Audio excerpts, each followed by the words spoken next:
the hood up, go ahead and remove these two 10mm nuts to remove this plastic cover.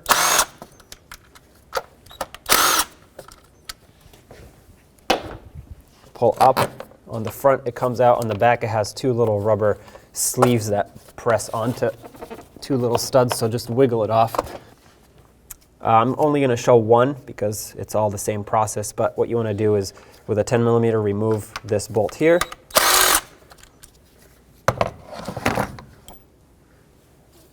The connector for me is actually broken. Usually there's a little squeeze tab that you can squeeze and unlock it.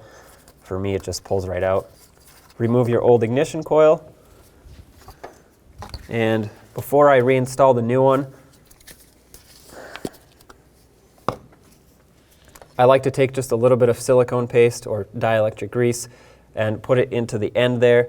What this is going to do is prevent the boot from basically getting stuck onto the spark plug in the future. That way, if you have to do just spark plugs, it won't tear the boot when you try to pry it out. And it's also going to make a watertight seal to prevent any moisture from building up on the end of the spark plug. Put the ignition coil back down into the spark plug tube, put it down, connect your electrical connector, start in your bolt, make sure it doesn't cross thread, snug it up, and now do the same to the other three ignition coils, and then we'll put the cover back on.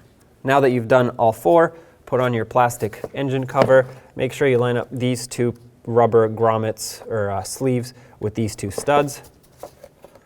It's easier if you line up the front ones. The rears will just fall into place. Put on the two nuts. Snug them up. And now you want to take it for a road test. When you turn on the engine, make sure you don't have any check engine lights. Make sure it runs smoothly. If for some reason it doesn't, double check your work. Make sure everything's plugged in properly. And other than that, like I said, take it for a road test and make sure everything's good.